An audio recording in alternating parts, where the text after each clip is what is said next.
الرحيم سبح اسم ربك الأعلى الذي خلق فسوى والذي قدر فهدى والذي أخرج المرعى فجعله غثاء أحوى سنقرئك فلا تنسى إلا ما شاء الله إنه يعلم الجهر وما يخفى ونيسرك لليسرى فذكر إن نفعت الذكرى سيذكر من يخشى ويتجنبها الأشقى الذي يصلى النار الكبرى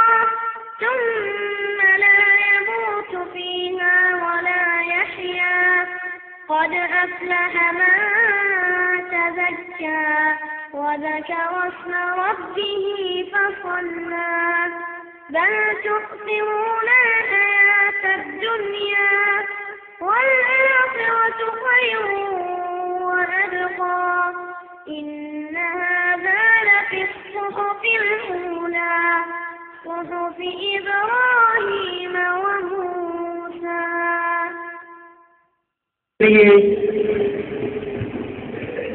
ہمارے معزز مہمان ان کا موضوع رسول مکرم صلی اللہ علیہ وسلم رہبر کامل ہے. دل جمی کے ساتھ دل لگا کر کے شیخ صاحب کی گفتگو سنیں اور یہ تصور کریں کہ ہمارے آقا علیہ السلام رسول مکرم صلی اللہ علیہ وسلم ہمارے لیے نمونہ ہیں، اسوہ حسنہ ہیں، ہمارے رہبر ہیں اور کامل ترین رہبر اور رہنما ہیں. اللہ رب العزت ہمیں توفیق عطا فرمائے کہ ہم قرآن و سنت کی روشنی میں جو گفتگو سنیں ان کو اپنی عملی زندگی میں بھی اپنائیں. اللہ رب العزت ہمارا حامی و ناصر ہو. یقیناً یہ آبائیوں کو جمع کرنا مرکز الایمان کے وہ بھائی جو کسی بھی اعتبار سے تعاون کرتے ہیں، اللہ رب العزت ان کی یہ کوشش اپنی بارگاہ میں قبول فرمائے. اب بلا تاخیر دعوت خطاب دیتا ہوں فضیلت الشیخ محترم المقام پروفیسر ڈاکٹر محمد حمال نقوی صاحب حافظہ اللہ تعالی، جن کا موضوع ہے رسول مکرم صلی اللہ علیہ وسلم رہبر کامل. السلام علیکم ورحمۃ اللہ وبرکاتہ.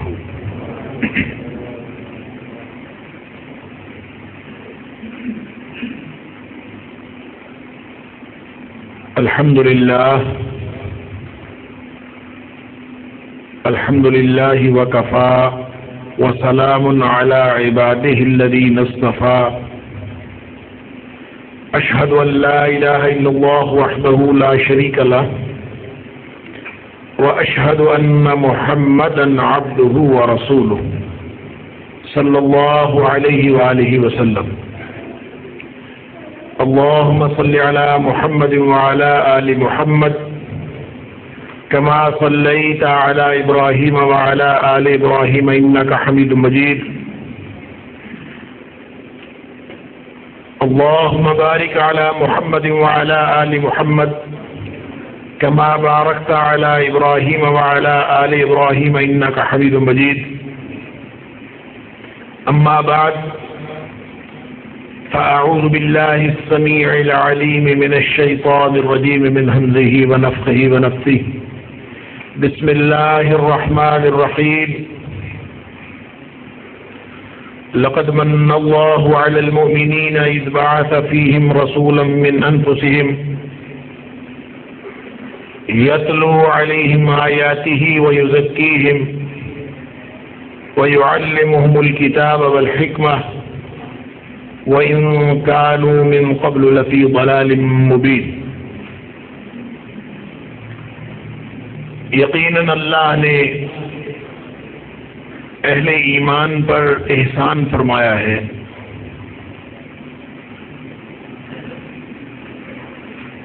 کہ جب انہی میں سے ایک رسول صلی اللہ علیہ وآلہ وسلم مبعوث فرما دیے جو ان پر اللہ کی آیتیں پڑھ پڑھ کے سناتے ہیں اور ان کا تزکیہ کرتے ہیں ظاہر و باطن کا، اور کتاب کی تعلیم بھی دیتے ہیں اور حکمت بھی سکھاتے ہیں، جبکہ اصل صورتحال یہ تھی کہ اس سے پہلے لوگ کھلی گمراہی میں تھے۔ صدق اللہ العظیم۔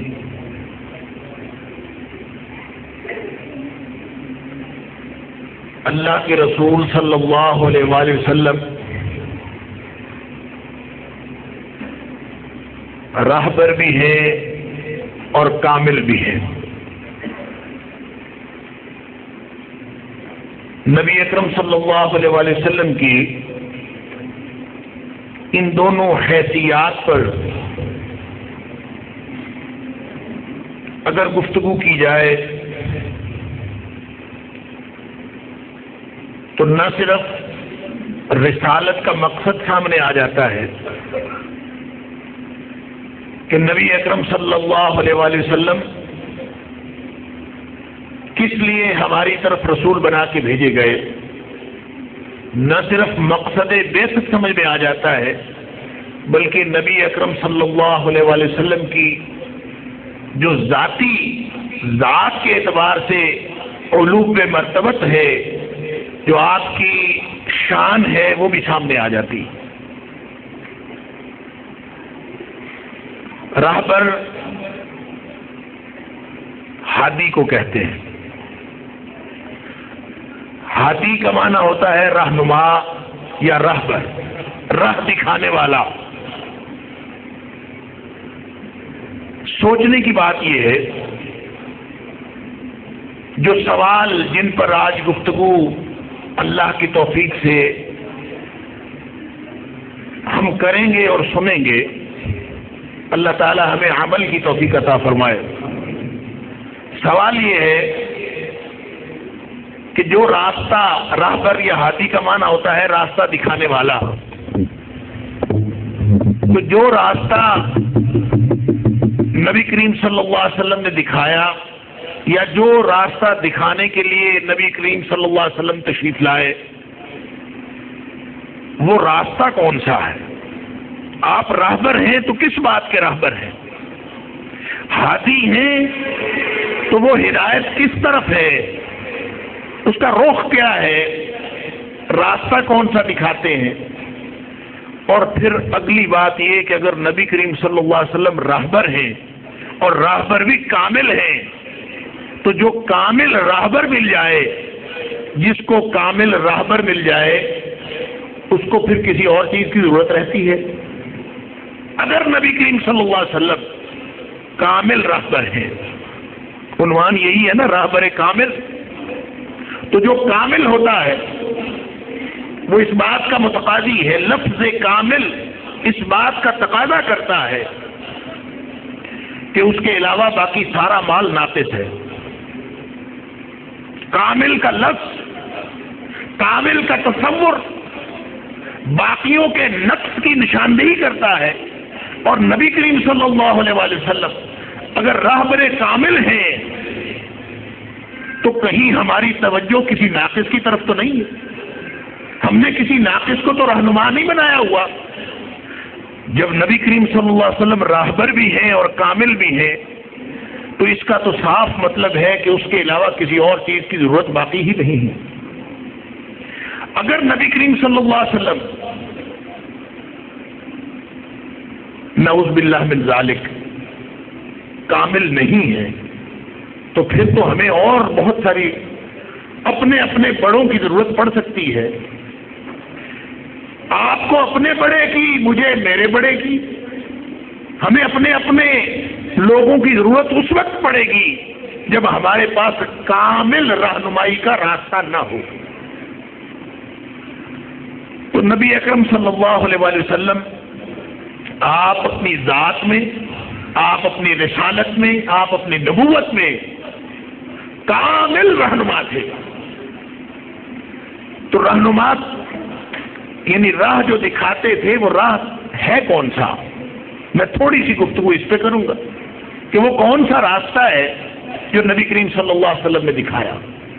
اور نبی کریم صلی اللہ علیہ وسلم دیکھیں راستہ دکھانے کے لیے دو باتیں ہوتی ہیں. ایک راستہ دکھانے کے لیے روشنی چاہیے، اندھیرا ہو نا تو دو چیزیں چاہیے. ایک روشنی چاہیے، کوئی ٹارچ کوئی لائٹ، اس کو بھی ہم کہتے ہیں کہ یہ راستہ دکھانے والی چیز ہے. اور اگر روشنی موجود ہو اور روشنی موجود ہونے کے باوجود راستہ بتانے والا کوئی نہ ہو کہ راستہ جاتا کدھر کو ہے، جانا کدھر ہے، اگر راستہ بتانے والا نہ ہو تو اس بیٹری کا اس روشنی کا بھی کوئی فائدہ نہیں. تو جب ہم کہتے ہیں راہبر کامل تو نبی کریم صلی اللہ علیہ وسلم جب آپ جیسا رہنما مل جائے تو نہ کوئی اندھیرا باقی رہتا ہے اور نہ کوئی راستے کی الجھن اور کنفیوژن باقی رہتا ہے. لیکن اگر کوئی نبی کریم صلی اللہ علیہ وسلم کی اس حیثیت کو ہی نہ پہچانے، آپ کے اس مقام کو ہی نہ پہچانے، تو پھر یقیناً اس کو باقی کسی رہنما کی ضرورت ہمیشہ رہتی ہے.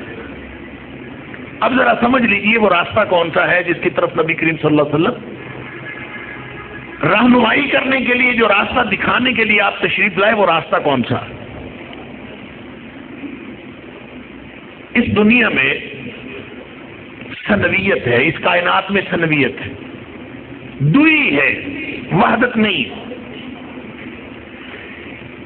واحد حقیقت اللہ کی ذات ہے اور اللہ کی ذات نے باقی ساری مخلوقات کو پیدا فرمایا.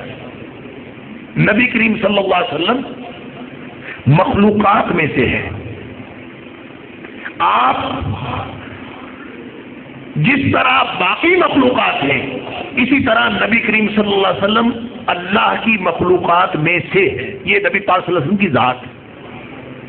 لیکن اس ذات میں نبی پاک صلی اللہ علیہ وسلم کو اللہ نے مخلوقات میں سے، یعنی اس دنیا میں نے عرض کیا سنویت ہے، دوئی ہے. بات سمجھ لیجیے، ایک اللہ ہے، باقی ساری کائنات غیر اللہ ہے. وہ اکیلا خالق ہے، باقی ساری کائنات مخلوق ہے. اور مخلوق کا فرض ہے کہ وہ اپنے خالق کی بندگی کرے، اس لیے کہ وہ خالق جو ہوا.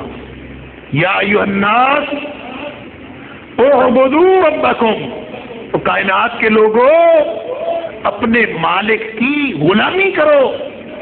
کیوں؟ الذی خلقکم، وہ تمہارا خالق جو ہوا، اور صرف تمہارا خالق نہیں، والذین من قبلکم، تم سے پہلے لوگوں کا بھی خالق ہے. تو خالق کا حق ہے کہ مخلوق اس کی بندگی کرے. لیکن مخلوق میں نبی پاک صلی اللہ علیہ وسلم مخلوق میں سے ہیں، لیکن مخلوق جیسے نہیں ہیں، مخلوق میں سے ہیں لیکن مخلوق میں سے چنے ہوئے ہیں.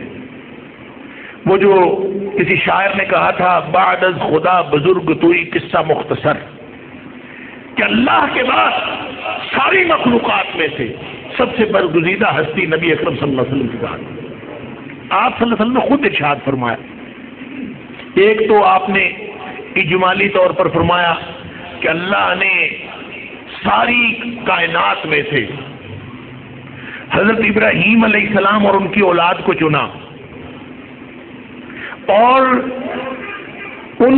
یعنی حضرت ابراہیم کی اولاد میں سے آل اسماعیل کو چنا، آل اسماعیل میں سے بنی کنانہ کو چنا، اور بنو کنانہ میں سے فرمایا اللہ نے قریش کو چنا، اور قریش میں سے اللہ نے بنو ہاشم کو چنا، اور بنو ہاشم میں سے اللہ کریم نے نبی پاک صلی اللہ علیہ وسلم فرماتے ہیں مجھے چنا. یعنی ساری کائنات میں سے. اسی طرح ایک دفعہ ترمذی شریف کی ایک روایت ہے کہ نبی پاک صلی اللہ علیہ وسلم تشریف فرما تھے. حضرت ابن عباس رضی اللہ تعالیٰ عنہ نے کوئی نبی پاک صلی اللہ علیہ وسلم کے بارے میں بات سنی. حدیث کے الفاظ ہیں کانہ سمع شیئا، حضرت ابن عباس رضی اللہ تعالیٰ عنہ تشریف لائے، ایسے تھا جیسے وہ کوئی بات سن کے آئے، اور لگتا یوں ہے حدیث کے سیاق و سباق سے کہ نبی پاک صلی اللہ علیہ وسلم کے بارے میں چونکہ کفار جو تھے وہ ہرزہ سرائی کرتے تھے آپ کی شان میں، تو لگتا یوں ہی ہے کہ کوئی ناگوار بات کی ہوگی، نبی پاک صلی اللہ علیہ وسلم کے بارے میں کوئی ناگوار بات کی۔ اب نبی پاک صلی اللہ علیہ وسلم، روایت کے الفاظ ہیں فقام علی المنبر، نبی پاک صلی اللہ علیہ وسلم ممبر پر کھڑے ہو، آپ کھڑے ہو کے فرمانے لگے من انا۔ صحابہ کرام سے پوچھا بتاؤ میں کون ہوں؟ اب سب کو پتا ہے نبی پاک صلی اللہ علیہ وسلم کون، یہ سمجھانے کا انداز ہے کہ تم کس کی بات کر رہے ہو، نبی پاک صلی اللہ علیہ وسلم کا مقام و مرتبہ ذہن میں رکھو، آپ کی ذات کیا ہے اور آپ کی ذات، آپ کی نبوت اور رسالت کیا ہے، آپ دونوں اعتبار سے کامل بھی ہیں اور رہنما بھی ہیں، دونوں اعتبار سے کامل بھی ہیں رہنما بھی ہیں۔ نبی پاک صلی اللہ علیہ وسلم ممبر پہ کھڑے ہو گئے اور آپ نے پوچھا من انا، بتاؤ میں کون ہوں؟ تو صحابہ نے کہا انت رسول اللہ صلی اللہ علیہ وسلم، آپ اللہ کے رسول ہیں صلی اللہ علیہ وسلم۔ لیکن نبی پاک صلی اللہ علیہ وسلم کا گویا اس وقت اشارہ رسالت کی طرف، آپ کی جو حیثیت بطور رسول ہے، بطور نبی ہے، اس کی طرف نہیں تھا، آپ کا اشارہ تھا بطور ذات کے جو نبی پاک صلی اللہ علیہ وسلم ہیں اس کی طرف۔ تو آپ نے فرمایا سن لو انا محمد بن عبداللہ ابن عبد المطلب، میں عبد المطلب کا پوتا، عبداللہ کا بیٹا محمد ہوں صلی اللہ علیہ وسلم۔ ذات کی بات کرو، رسالت کی نہیں، رسالت کی بات میں بعد میں کرتا ہوں۔ ذات کتنی کامل ہے نبی پاک صلی اللہ علیہ وسلم کی، اللہ اکبر۔ فرمایا کہ سن لو ان اللہ تعالی خلق الخلق، دنیا میں اس کائنات میں دو ہی سنویت ہے نا، ایک اللہ، باقی ساری کائنات اس کی مخلوق۔ فرمایا ان اللہ تعالی خلق الخلق، اللہ نے جب مخلوق پیدا فرمائی فجعلنی فی خیرہم، اللہ نے ساری مخلوقات سے مجھے بہترین بنایا۔ پھر فرمایا ثم جعلہم فرقتین، پھر اللہ نے ان ساری مخلوقات کو دو حصوں میں تقسیم کر دیا۔ فجعلنی فی خیرہم فرقۃ، مجھے اللہ نے اس حصے میں رکھا، دو حصوں میں تقسیم کیا، اس حصے میں رکھا جو بہترین حصہ تھا۔ پھر فرمایا ثم جعلہم قبائل، پھر اللہ نے انسانوں کے مخلوقات کے قبیلے بنا دیے۔ فجعلنی فی خیرہم قبیلۃ، مجھے اس قبیلے میں رکھا جو کائنات کا بہترین قبیلہ تھا۔ ثم جعلہم بیوتا، پھر اللہ نے ان کے چھوٹے چھوٹے گھرانے بنا دیے۔ فجعلنی فی خیرہم بیتا، مجھے اس گھرانے میں رکھا جو کائنات کا بہترین گھرانہ ہے۔ یہ ہے وجہ جو لوگوں کو تکلیف ہوتی ہے، یعنی ابن عباس رضی اللہ تعالیٰ عنہ کی اس بات کے جواب میں فرمایا کہ مجھے اللہ نے ساری کائنات سے بہترین بنایا ہے، اور آخر پہ یہ تفصیل بیان فرمانے کے بعد فرمایا فانا خیر منہم نفسا وانا خیر منہم بیتا، میرا گھرانہ کائنات کا بہترین گھرانہ، میری ذات کائنات کی بہترین ہستی۔ بعد از خدا بزرگ توئی، قصہ مختصر، یہ ہے خلاصہ اس حدیث کا۔ نبی پاک صلی اللہ علیہ وسلم ذات کے اعتبار سے بھی قابل ہے، اللہ نے یوں محفوظ رکھا ان ساری آلائشوں سے۔ لوگوں کی سمجھ میں یہ نہیں آتا، ہم نور بشر کے جھگڑے میں پڑے ہوئے ہیں، انا للہ و انا الیہ راجعون، کوئی کہتا ہے نور ہے، کوئی کہتا ہے بشر۔ کیا ضرورت ہے اس جھگڑے میں پڑنے کی؟ آپ نور ہیں یا بشر ہیں؟ ساری کائنات کی آنکھوں کا نور ہے، آپ ساری کائنات کو، اور رحمت للعالمین، آپ اندازہ فرمائیے تمام جہانوں کے لیے رحمت۔ تو نبی پاک صلی اللہ علیہ وسلم نور ہیں یا بشر ہیں؟ ساری کائنات کو راستہ دکھانے کا ذریعہ ہے۔ میرے ایک استاد محترم مثال دیا کرتے تھے کہ دیکھیں بشر ہو کے کوئی سب میں سے الگ جدا کیسے ہو سکتا ہے، ہمیں سمجھ نہیں آتی۔ اس کی ایک مثال دیتے تھے کہ انسانی جسم ہے، سارا مٹی کا بنا ہوا ہے نا، سارا جسم مٹی کا بنا ہوا، اور اس جسم پر اگر مٹی لگ جائے، سارے اعضاء ایک جیسے ہیں نا، سارا اگر ہم کہیں تو سارا جسم ایک جیسا ہے، اور اس کو اگر مٹی لگ جائے تو جسم گدلا ہو جاتا ہے، کیچڑ لگ جائے، کوئی چیز لگ جائے، جسم کی صفائی کرنی پڑتی ہے اور پھر اس کو پاک کرنا پڑتا ہے۔ لیکن اس جسم کے اندر ایک عضو ایسا ہے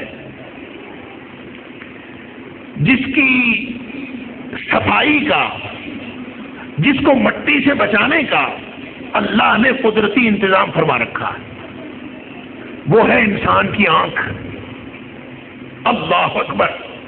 کہ اگر اس پورے جسم کو مٹی لگتی ہے، لگ جائے، منو مٹی چڑھ جائے، جسم پہ چڑھ جائے، لیکن آنکھ ایک ایسا عضو بنایا ہے کہ اگر اس آنکھ میں ذرہ بھر مٹی جانے کا امکان بھی پیدا ہو تو اوپر آٹومیٹک شٹر رکھے ہوئے، جس کو بند کرنے کے لیے بٹن نہیں دبانا پڑتا، فوراً شٹر بند ہو جاتا کہ اندر نہیں جانا، مٹی اندر نہیں جانی۔ اور اگر کہیں گھسا کے کہیں سے مٹی اندر چلی جائے تو اندر آٹومیٹک شاور بھی لگایا ہوا ہے اور فوراً اندر سے پانی بہنا شروع ہو جاتا ہے، اور اس وقت تک بہتا رہتا ہے جب تک وہ ذرہ مٹی کا باہر نہیں نکل جاتا۔ یہ آنکھ کی حفاظت کا انتظام۔ اللہ اکبر! سارا جسم مٹی کا بنا ہوا، سارا جسم انسان کا ایک جیسا، لیکن آنکھ کی حفاظت کا خاص انتظام ہے، اس لیے کہ آنکھ نے پورے جسم کو روشنی دکھانی ہے۔ نبی اکرم صلی اللہ علیہ وسلم، انہوں نے پوری انسانیت کو روشنی دکھانی ہے، اس لیے نبی اکرم صلی اللہ علیہ وسلم کی حفاظت کا جو بندوبست ہے وہ کسی اور کی حفاظت کا بندوبست نہیں۔ اللہ! نبی اکرم صلی اللہ علیہ وسلم خود فرماتے کہ میں جب بچپن میں بکریاں چرایا کرتا تھا تو میرا پروگرام بنا ایک دفعہ، یعنی اللہ کریم نے جب حفاظت کا بندوبست خود کر دکھانا تھا، لہذا ان کی حفاظت کا آٹومیٹک انتظام ہو گیا۔ نبی پاک صلی اللہ علیہ وسلم فرماتے ہیں بچپن میں مجھے ایک دفعہ موقع ملا اور میں نے پروگرام بنایا کہ میں بستی میں جا کے مغنیہ سے گانا سنوں، باقی چرواہوں کے ساتھ میں نے پروگرام بنایا، اپنی بکریاں کسی چرواہے کو دے دیں اور اس کو کہا کہ آج میں جاؤں گا اور آج میں کروں گا۔ بچپن میں تو چونکہ اللہ نے حفاظت کا بندوبست اللہ نے کیا، آٹومیٹک حفاظت۔ تو میں آیا اور ابھی میں بستی میں پہنچ گیا، جا کے دیکھا تو وہ گانا شروع ہونے میں ابھی دیر تھی، تو میں انتظار کرنے کے لیے کسی دیوار سے ٹیک لگا کے بیٹھ گیا۔ بس بیٹھتا گیا تو اللہ نے نیند مسلط کر دی اور آنکھ اس وقت کھلی جب دن چڑھ چکا تھا۔ اللہ نے بچپن میں بھی نبی پاک صلی اللہ علیہ وسلم کو محفوظ رکھا۔ کیوں؟ اس لیے کہ نبی پاک صلی اللہ علیہ وسلم نے پوری انسانیت کو راستہ دکھانا تھا۔ یہ نبی پاک صلی اللہ علیہ وسلم کی ذات ہے، آپ کی ذات ہے، اور رہ گئی آپ کی رسالت۔ تو اب سمجھ لیجئے، نبی پاک صلی اللہ علیہ وسلم رہبر کامل ہیں دین کامل کے۔ کس کے؟ دین کامل کے۔ وہ دین کامل جس کے بارے میں اللہ نے قرآن پاک میں فرمایا الیوم اکملت لکم دینکم واتممت علیکم نعمتی ورضیت لکم الاسلام۔ دین کامل کے، رہبر کامل، دکھانے والے رستہ کامل دین کی طرف۔ اور دین کس کا ہے؟ دین کس کا ہے؟ میرا آپ کا نہیں، نبی پاک صلی اللہ علیہ وسلم کا نہیں، دین اللہ کا، جس کی مخلوق دین بھی اسی کا۔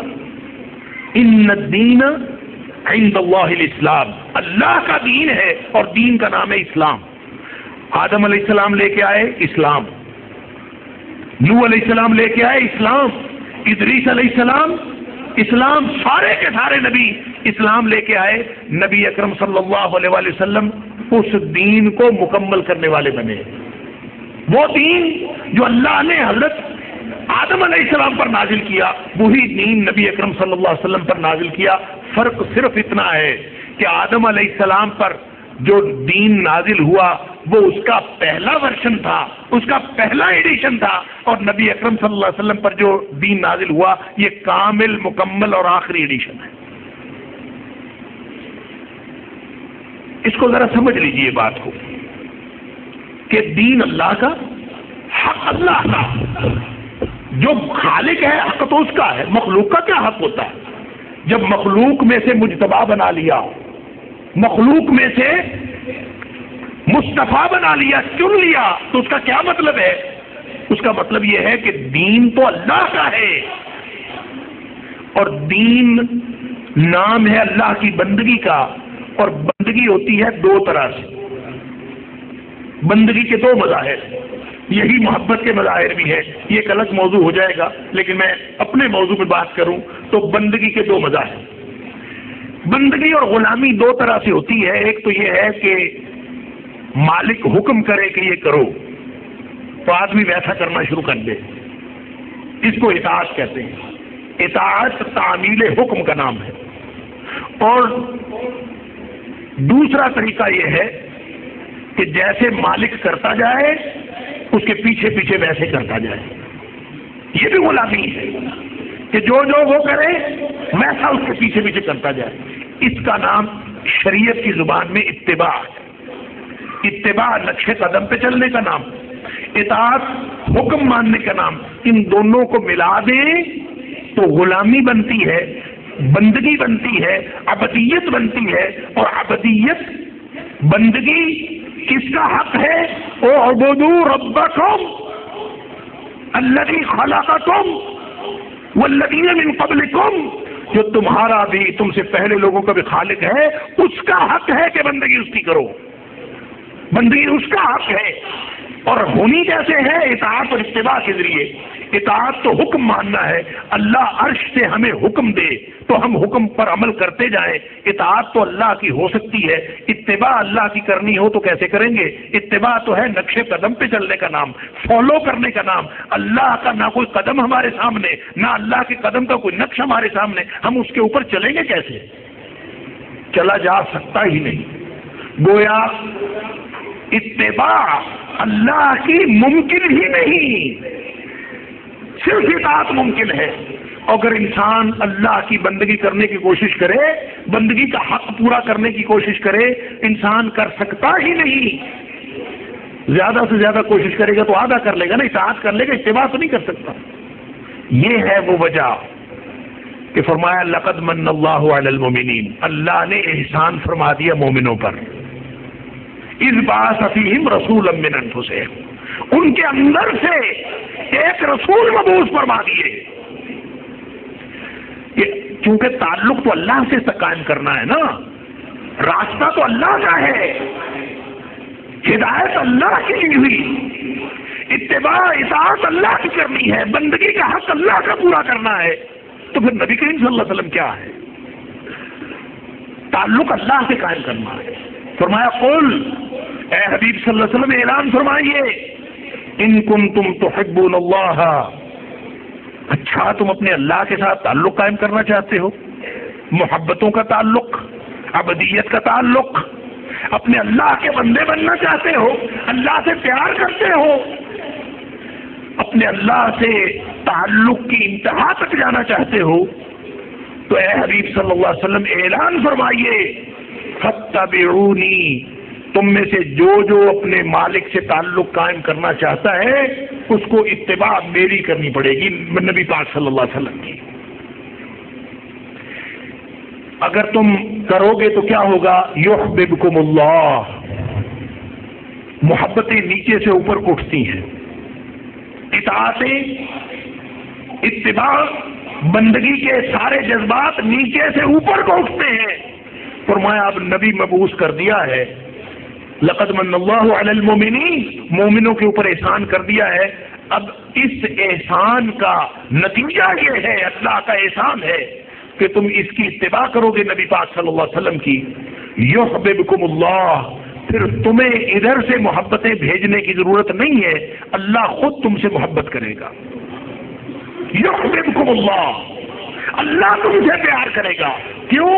جب تم نے اتباع اس کی کر لی. اس کا مطلب ہے وہ جو حق غلامی تھا، جو حق عبدیت تھا اللہ کا، یہی تو دین ہے. ان الدین عند اللہ الاسلام. نبی پاک صلی اللہ علیہ وسلم اور کیا لے کے آئے؟ فرمایا اتباع تو اس کی کر لو، رہ گئی اطاعت جو اللہ کی بھی ہو سکتی ہے. اتباع تو ہو ہی نہیں سکتی تھی نا، اطاعت اللہ کی ہو سکتی ہے. وہ عرش سے حکم دیتا جائے ہم کرتے جائیں، وہ تو ہو سکتی ہے. تو فرمایا اطاعت بھی اس کی کر لو. نبی پاک صلی اللہ علیہ وسلم یہ مصطفیٰ ہیں، یہ مجتبی ہیں، یہ راہبر کامل ہیں. تم ایسے کرو کہ اطاعت بھی اس کی کر لیا کرو. من یطع الرسول فقد اطاع اللہ. جس نے نبی کریم صلی اللہ علیہ وسلم کی اطاعت کر لی، اللہ کا حق اطاعت پورا ہو جائے گا. حق اتباع بھی پورا ہوا، حق اطاعت بھی پورا ہوا. اب اطاعت بھی نبی کریم صلی اللہ علیہ وسلم کی، اتباع بھی نبی پاک صلی اللہ علیہ وسلم کی. نبی پاک صلی اللہ علیہ وسلم جو فرمائیں گے وہ دین ہوگا. اب دین کا معیار نبی پاک صلی اللہ علیہ وسلم. کیوں؟ یہ رہبر کامل ہے. آپ جو فرما دیں وہ قانون ہے، وہ دین ہے. آپ جو کر کے دکھا دیں وہ بھی دین ہے. اور آپ جب کچھ بھی نہ فرمائیں، کر کے بھی نہ دکھائیں، سامنے کوئی کام ہو، نبی پاک صلی اللہ علیہ وسلم خاموشی اختیار فرما لیں تو بھی قانون ہے. اگر آپ خاموش ہو جائیں کسی عمل کو دیکھ کر، وہ بھی قانون ہے. وہ تقریری حدیث ہے، وہ بھی قانون. اب نبی پاک صلی اللہ علیہ وسلم جو فرمائیں گے یہ دین ہے. اس حد تک کہ وہ جو حدیث میں آتا ہے کہ جب حج کا حکم آیا وَلِلَّهِ عَلَى النَّاسِ حِجُّ الْبَيْتِ مَنِ اسْتَطَاعَ إِلَيْهِ سَبِيلًا، کہ جس کو اللہ کے گھر کی استطاعت ہو وہاں پہنچنے کی، وہ اللہ کے گھر کی زیارت ضرور کرے، اس کے اوپر فرض ہے. اب نبی پاک صلی اللہ علیہ وسلم نے حکم سنایا تو صحابی کہتا ہے افی کل عام یا رسول اللہ صلی اللہ علیہ وسلم، اللہ کے رسول ہر سال ہی حج فرض ہے؟ نبی پاک صلی اللہ علیہ وسلم خاموش رہے. تھوڑی دیر بعد پھر کہتا ہے افی کل عام یا رسول اللہ صلی اللہ علیہ وسلم، کیا ہر سال حج فرض ہے؟ آپ پھر خاموش رہے. تیسری دفعہ پھر کہتا ہے افی کل عام یا رسول اللہ صلی اللہ علیہ وسلم، اللہ کے رسول ہر سال؟ آپ پھر خاموش رہے. کچھ دیر آپ توقف فرمانے کے بعد آپ نے فرمایا لو قلت نعم لوجبت، اگر تمہارے سوال کے جواب میں میرے منہ سے ہاں نکل جاتی، اگر میں ہاں کہہ دیتا تو حج ہر سال ہی فرض ہو جاتا، پھر تمہیں ہر سال حج کرنا پڑتا. نبی اکرم صلی اللہ علیہ وسلم کی زبان اقدس سے ہاں نکل جائے تو بھی قانون ہے، آپ کی زبان سے نہ نکل جائے تو بھی قانون ہے، آپ خاموش رہ جائے تو بھی قانون. یہ ہے اللہ کا دین. اور یہ جو آیت ہے نا الیوم اکملت لکم دینکم، یہ اس وقت اتری ہے جب حجت الوداع کے موقع پر نبی پاک صلی اللہ علیہ وسلم نے خطبہ ارشاد فرمایا. تو آپ نے صحابہ کرام سے پوچھا ذرا بتاؤ تو میں نے اللہ کا دین تمہیں پہنچا دیا ہے؟ جو راستہ میں بتانے آیا تھا کیا میں نے پہنچا دیا ہے، راستہ بتا دیا ہے؟ صحابہ نے سب نے کہا اللہ کے رسول پہنچا دیا ہے آپ اللہ کا دین. نبی پاک صلی اللہ علیہ وسلم نے گواہی لے لی. گواہی لینے کے بعد آپ نے آسمان کی طرف دیکھا، انگشت شہادت بھی اوپر کی طرف اٹھائی. مسلم کے الفاظ ہیں کہ نبی پاک صلی اللہ علیہ وسلم نے اوپر دیکھا اور پھر نیچے دیکھا، یوں انگلی گھمائی، فرمایا اللہم اشہد اللہم اشہد اللہم اشہد، اللہ تو گواہ ہو جا، اللہ تو بھی گواہ ہو جا، اللہ تو بھی گواہ ہو جا. لوگوں نے گواہی دے دی ہے کہ میں نے پہنچا دیا. جب نبی پاک صلی اللہ علیہ وسلم نے یہ فرمایا تو پھر اللہ نے قرآن پاک میں سرٹیفکیٹ ایشو فرمایا. وہ سرٹیفکیٹ کہ صحابہ کہتے ہیں مکمل ہو گیا، آپ کہتے ہیں پہنچا دیا، اللہ نے سرٹیفکیٹ دیا الیوم اکملت لکم دینکم واتممت علیکم نعمتی ورضیت لکم الاسلام ورضیت لکم الاسلام دینا، میں نے تمہارے اوپر تمہارا دین مکمل کر دیا اور اپنی نعمت بھی مکمل کر دی.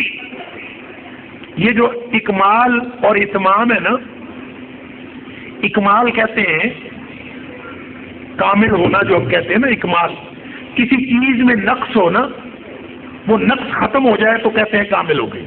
کمی ہو، نقص کا مطلب خامی نہیں ہوتا، نقص کا مطلب لازمی طور پر خامی نہیں ہوتا، نقص کا مطلب کمی ہوتا. تو کسی چیز میں کوئی کمی ہو، نبی پاک صلی اللہ علیہ وسلم فرماتے ہیں دین اسلام ایک عمارت کی طرح ہے، اس کے اندر اینٹیں لگی ہوئی تھیں، ایک اینٹ کی جگہ خالی تھی، یعنی سارا محل مکمل تھا، ایک اینٹ کی جگہ خالی تھی، اور فرمایا وہ اینٹ میں ہوں، میرے آنے کے بعد اللہ نے اسلام کا دین کا محل مکمل کر دیا. میرے نبی پاک صلی اللہ علیہ وسلم کی تشریف آ گئی، اللہ نے قرآن میں سرٹیفکیٹ دیا الیوم اکملت لکم دینکم واتممت علیکم نعمتی ورضیت لکم الاسلام دینا، کہ میں نے دین مکمل کر دیا. جو نقص تھا، جو کمی تھی، وہ پوری ہو گئی. اور اتمام کہتے ہیں جاری سلسلے کو، جاری سلسلہ اگر مکمل ہو جائے تو کہتے ہیں یہ اتمام ہو گیا. آپ نے بعض کتابوں کے اوپر لکھا ہوا دیکھا ہوگا، کتابوں کے آخر پہ لکھا ہوتا ہے تمت بالخیر. تو تمہ کا مطلب ہوتا ہے جو کتاب لکھنی شروع کی تھی ایک خاص وقت میں مکمل ہو گئی، تم، اور تمت مکمل ہو گئی. تو اتممت علیکم نعمتی، جو دین حضرت آدم علیہ السلام پر نازل ہونا شروع ہوا تھا، آج نبی اکرم صلی اللہ علیہ وسلم پر آ کر مکمل ہو گیا. جاری سلسلہ بھی مکمل، جو کمی تھی وہ بھی مکمل. یہ ہے رہبر کامل. نبی اکرم صلی اللہ علیہ وسلم نے جو راستہ دکھا دیا وہ راستہ کامل اور مکمل ہے. اگر ہم اس میں کوئی نقص سمجھیں، اللہ اکبر. اب کامل ہونے کا مطلب پتہ کیا ہے؟ فائنلٹی آف پرافٹ ہوڈ، ختم نبوت. بڑے ہم پرچارک ہیں نا ختم نبوت کے، بڑے نعرے ہم ختم نبوت کے لگاتے ہیں. نبی کی ذات، اس کا یہ امتیاز ہے، اس کا یہ حق ہے کہ اللہ کے حکم سے اس کی اطاعت اور اتباع کی جائے. وما ارسلنا من رسول الا لیطاع باذن اللہ. اللہ کے رسول صلی اللہ علیہ وآلہ وسلم فرمایا جو بھی رسول آتا ہے، وما ارسلنا من رسول، جو بھی رسول اللہ نے بھیجا ہے، اللہ تعالیٰ فرماتے ہیں اس کی حیثیت یہ ہوتی ہے الا لیطاع باذن اللہ، کہ اللہ کے حکم سے اس کی غلامی کی جائے، اس کی اطاعت کی جائے. اس لیے اطاعت کی جاتی ہے کہ اس کی اطاعت سے اللہ کا حق اطاعت پورا ہو جاتا ہے.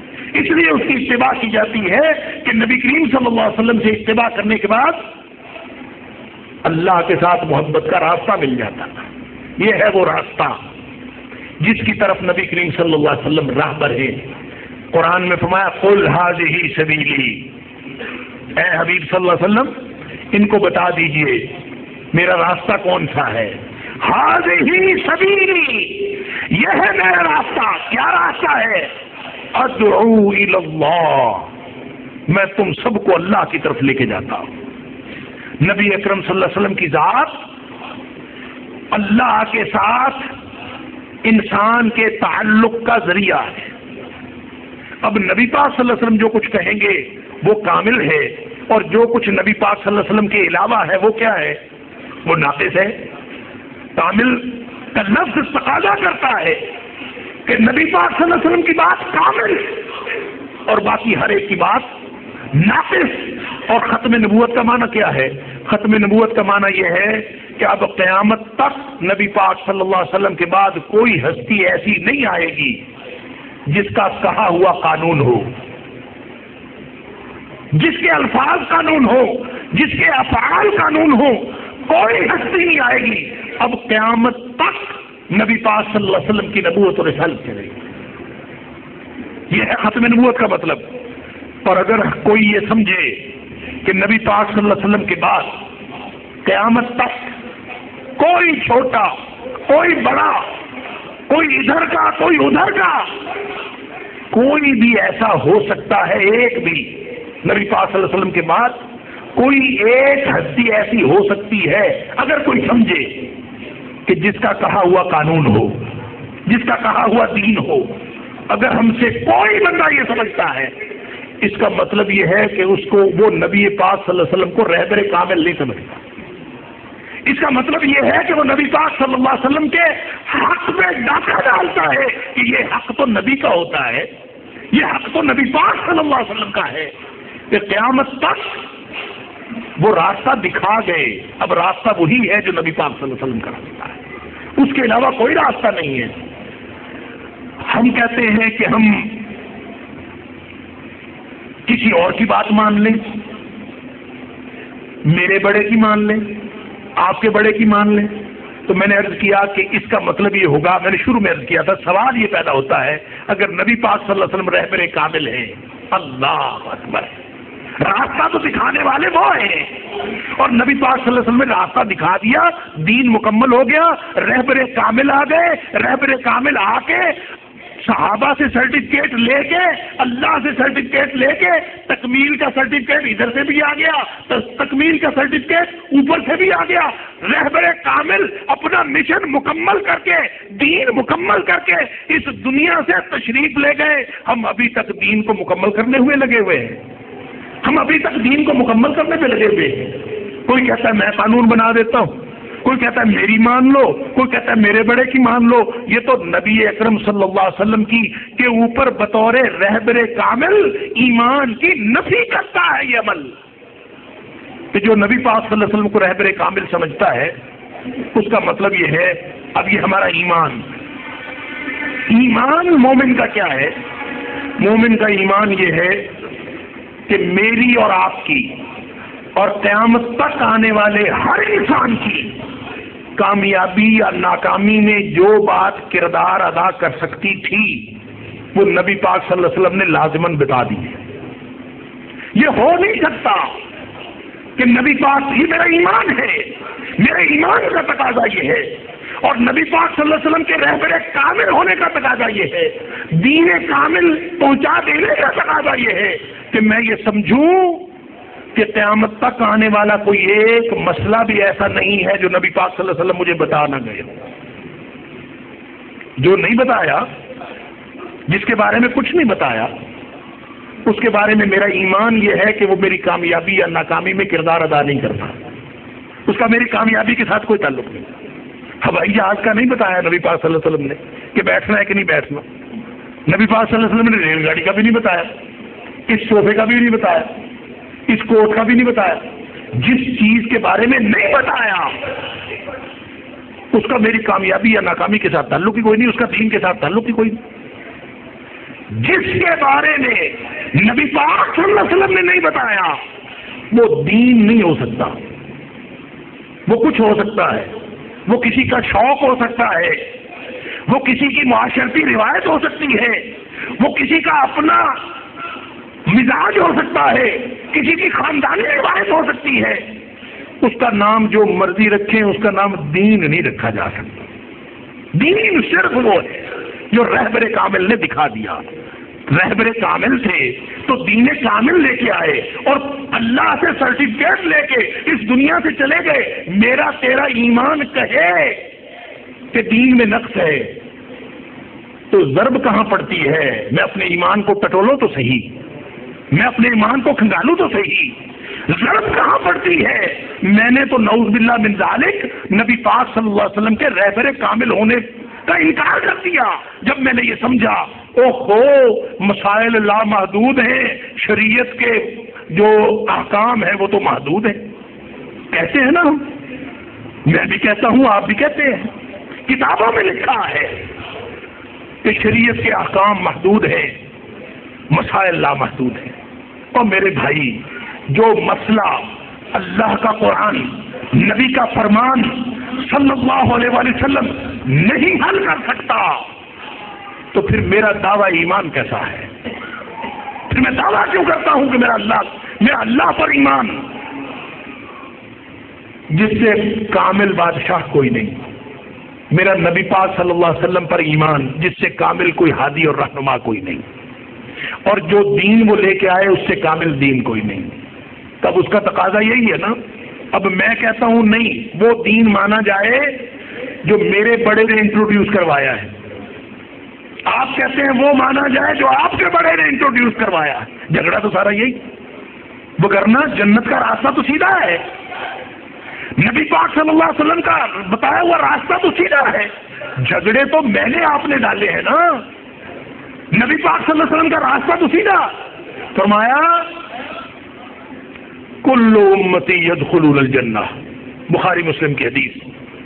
نبی پاک صلی اللہ علیہ وسلم فرمایا میرا ہر امتی جنتی ہے، ہر امتی جنت میں چلا جائے گا، الا من ابا، سوائے اس کے جس نے خود انکار کر دیا کہ میں نے جنت میں کوئی نہیں جانا. سبحان اللہ. صحابہ کرام حیران رہ گئے، اللہ کے رسول بھلا جنت میں جانے سے بھی کوئی انکار کرتا ہے؟ کسی کو پتا ہو کہ یہ جنت کا راستہ اور کوئی اگر نہیں میں نے جنت میں، کوئی ایسا ہو سکتا؟ پوچھ لیا من یابا یا رسول اللہ صلی اللہ علیہ وسلم، اللہ کے رسول جنت میں جانے سے کون انکار کرے گا؟ فرمایا سنو، سادہ سا اصول ہے، جس نے میری بات مان لی وہ جنت میں داخل ہو گیا. من اطاعنی فدخل الجنہ، اور جو لگ پڑا اگر مگر چونکہ چنانچہ، اللہ اکبر، نبی پاک صلی اللہ علیہ وسلم کی بات سن کے پھر چونکہ چنانچہ جو راہ پر بھی کامل ہو. دیکھیں نا صحابی تو نبی پاک صلی اللہ علیہ وسلم نے فرمایا اجلسو یا اجلس، خطبہ آپ ارشاد فرما رہے تھے، فرمایا بیٹھ جاؤ، اور وہ کہا کسی اور کو، صحابی باہر سے آ رہا تھا اور ابھی دروازے میں تھا، اس کے کان میں آواز پڑی کہ الفاظ اجلس کے ہیں یا اجلسو کے ہیں، اور آواز نبی پاک صلی اللہ علیہ وسلم کی ہے. اللہ اکبر. تو اس نے یہ نہیں سوچا کس کو کہا ہے، اس نے پھر یہ جو چونکہ چنانچہ کرنا ہے نا، یہ ایمان کے منافی ہے. قرآن میں یہ بات، یہ قرآن سے ثابت ہے. قرآن میں اللہ کریم نے جب ایمان کی وضاحت فرمائی نا سورہ بقرہ میں کہ آمن الرسول بما انزل الیہ، آخری رکوع جو ہم پڑھتے ہیں، آمن الرسول بما انزل الیہ من ربہ والمؤمنون کل آمن باللہ وملائکتہ ورسلہ وکتبہ ورسلہ لا نفرق بین احد من رسلہ. یہ ہے نا ایمان کی تفصیل.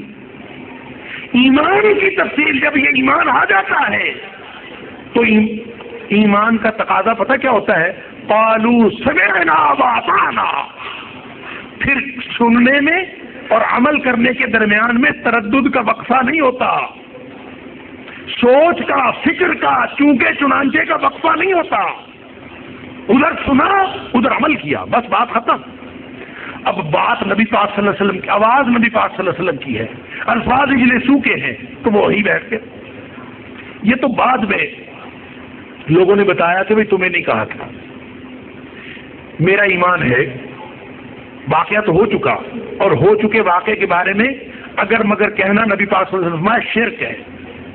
لیکن میں صرف سمجھانے کے لیے بات کر رہا ہوں کہ یعنی واقعہ ہو چکا ہو تو آدمی کہے کہ ہوں اگر وہ بریک لگا لیتا تو ایکسیڈنٹ سے بچ سکتا تھا، اگر وہ یہ کر لیتا.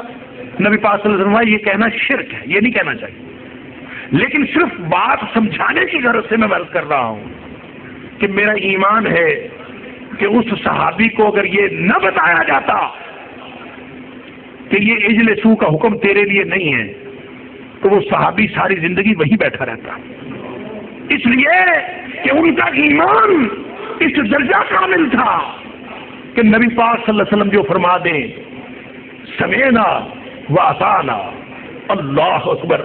یہ ہم سوچنا شروع کر دیتے ہیں کہ پتہ نہیں فلاں کیا کہتا ہے، یہ حدیث پتہ نہیں کہاں سے آئی ہے، یہ کدھر سے آئی ہے. جب نبی پاک صلی اللہ علیہ وسلم نے فرما دیا بات ختم ہو گئی. من اطاعنی، نبی پاک صلی اللہ علیہ وسلم کے اسوہ کامل پر عمل کرنے کی توفیق عطا فرمائے. بس یہ تہیا کر لے، سادہ دین ہے، سیدھا دین ہے کہ جو بات اللہ کے رسول صلی اللہ علیہ وسلم نے فرما دی، جو اور اگر دیکھیں نا جو بات نبی پاک صلی اللہ علیہ وسلم نے فرمائی نہیں، سمجھیے اللہ نے نازل فرمائی نہیں، نبی پاک صلی اللہ علیہ وسلم نے ہمیں پڑھ کے سنائی نہیں. آپ کی حیثیت تو یہی ہے نا، یتلو علیہم آیاتہ ویزکیہم، وہ آیتیں پڑھ پڑھ کے تو وہ سناتے ہیں. لیکن قرآن کیا ہے؟ قرآن بھی اصل میں حدیث ہے. قرآن اس لیے ہے نا کہ نبی پاک صلی اللہ علیہ وسلم کی زبان سے نکلا ہے. کس نے بتایا کہ یہ قرآن ہے؟ قرآن اس لیے ہے کہ نبی پاک صلی اللہ علیہ وسلم نے بتایا کہ یہ قرآن ہے. لہذا قرآن بھی، وہ کہتے ہیں قرآن کو مانیں گے حدیث کو نہیں مانتے. بھائی نبی پاک صلی اللہ علیہ وسلم جب ساری اتھارٹی ان کے پاس ہے، جب رہبر کامل وہ ہے، تو قرآن بھی وہ قرآن ہوگا جس کو نبی پاک صلی اللہ علیہ وسلم بتایا یہ قرآن ہے. قبلہ اس لیے ہے کہ نبی پاک صلی اللہ علیہ وسلم نے اس کو قبلہ بنایا. حجر اسود کو چومتے ہوئے حضرت عمر فاروق رضی اللہ تعالیٰ نے فرمایا تھا نا، حجر اسود کو کہا تھا کہ میں جانتا ہوں کہ تو ایک پتھر ہے اور تجھے میں کبھی نہ چومتا اگر میں نے آقا علیہ الصلوۃ والسلام کو تجھے چومتا ہوا نہ دیکھا ہوتا. میں نے تو ان کو دیکھا ہے تو میں چومتا ہوں. آپ نے چوما، ہم بھی چومتے ہیں. جو آپ فرما دیں وہ دین ہے. اللہ اکبر. تو اصل جو معاملہ ہے، اللہ تعالیٰ مجھے اور آپ کو معاف فرمائے کہ جو بات نبی پاک صلی اللہ علیہ وسلم، قرآن وہ جو نبی پاک صلی اللہ علیہ وسلم فرمائے، قبلہ وہ جو نبی پاک صلی اللہ علیہ وسلم فرمائے، دین وہ جو نبی پاک صلی اللہ علیہ وسلم فرمائے. حتیٰ کہ میں تو کہتا ہوں اللہ کون ہے، اللہ کو کون جانتا ہے؟ اللہ بھی وہ جس کا تعارف نبی پاک صلی اللہ علیہ وسلم کروائے.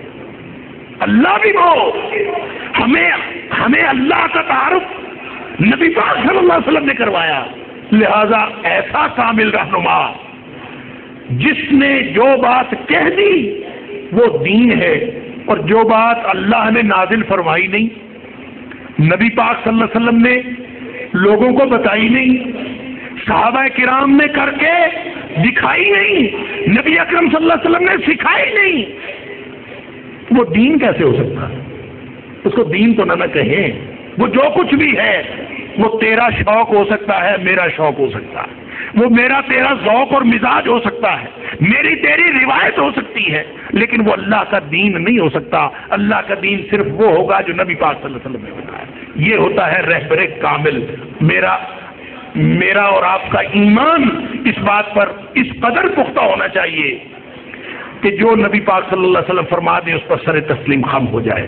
اللہ تعالیٰ مجھے اور آپ کو اس طرح کا ایمان نصیب فرمائے اور نبی اکرم صلی اللہ علیہ وسلم کی اطاعت اور اتباع کے مطابق زندگی گزارنے کی توفیق عطا فرمائے. وآخر دعوانا الحمدللہ رب العالمین.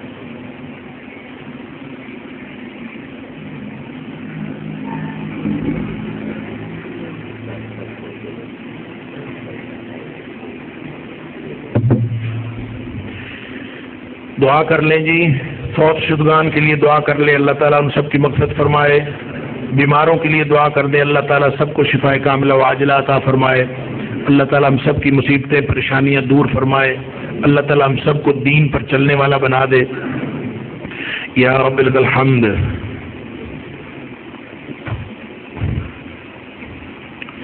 یا رب لک الحمد کما ينبغي لجلال وجهك وعظیم سلطانك.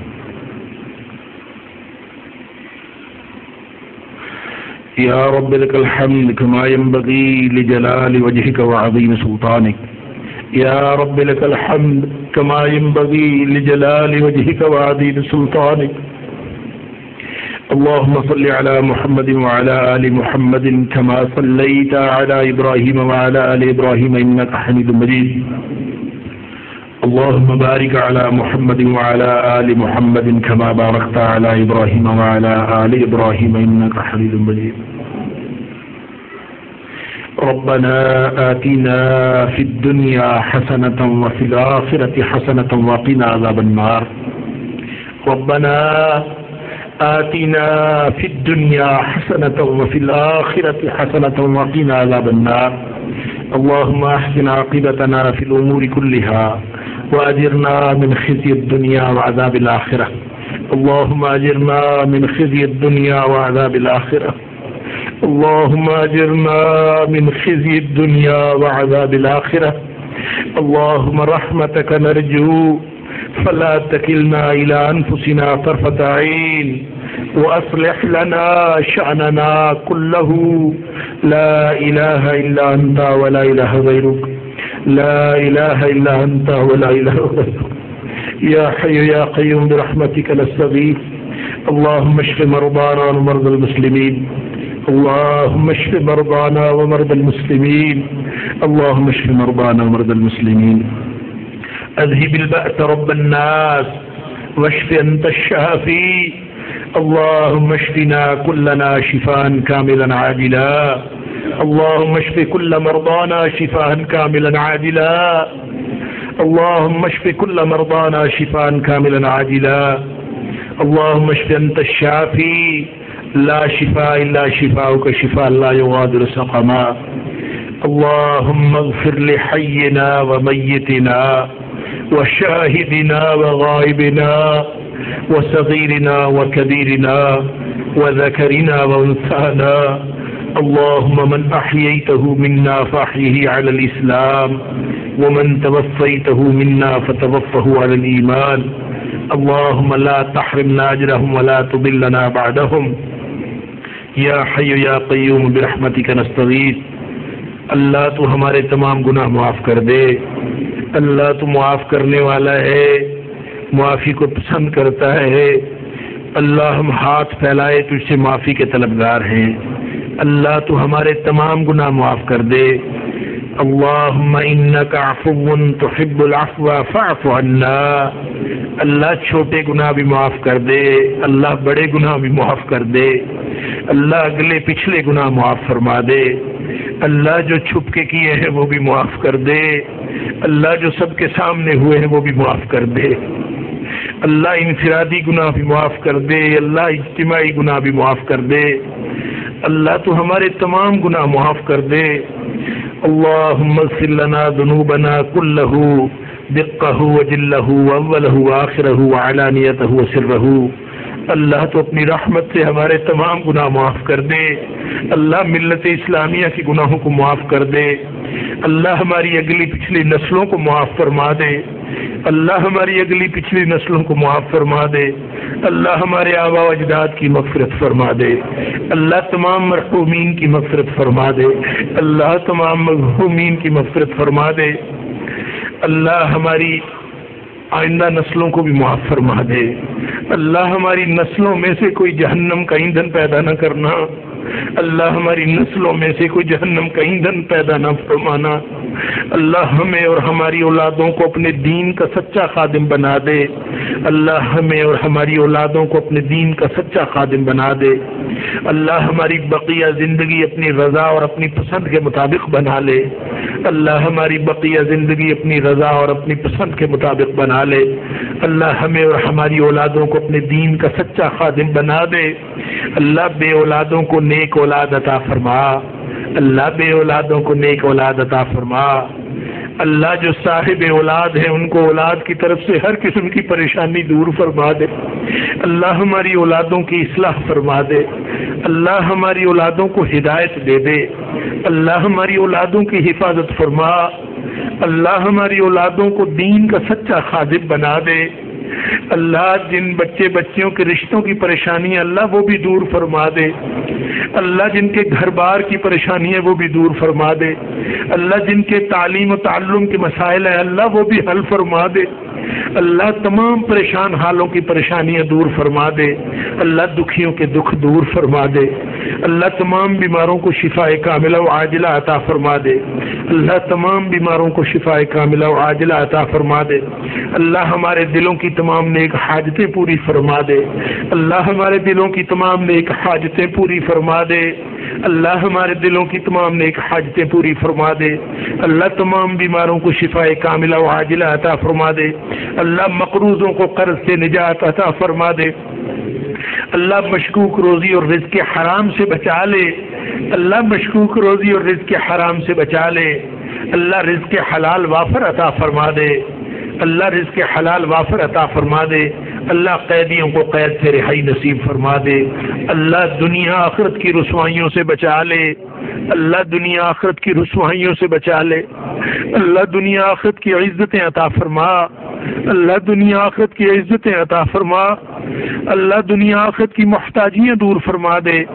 اللہ دنیا آخرت کی خوشحالیاں عطا فرما دے، اللہ زندگی اسلام کی عطا فرما، اللہ موت ایمان کی نصیب فرما، اللہ ہماری دنیا بھی بہترین کر دے، اللہ ہماری آخرت بھی بہترین کر دے، اللہ ہم سب کو جنت الفردوس کے اندر اکٹھا فرما دے، اللہ ہم سب کو جنت الفردوس کے اندر اپنے حبیب صلی اللہ علیہ وسلم کا ساتھ نصیب فرما دے، اللہ جنت الفردوس کے اندر اپنے حبیب صلی اللہ علیہ وآلہ وسلم کا ساتھ نصیب فرما دے۔ اللہم وفقنا لما تحب وترضى، اللہم وفقنا لما تحب وترضى، اللہم وفقنا لما تحب وترضى۔ ربنا تقبل منا إنك أنت السميع العليم وتب علينا إنك أنت التواب الرحيم، وصلى الله تعالى على خير خلقه محمد وعلى صحبه أجمعين۔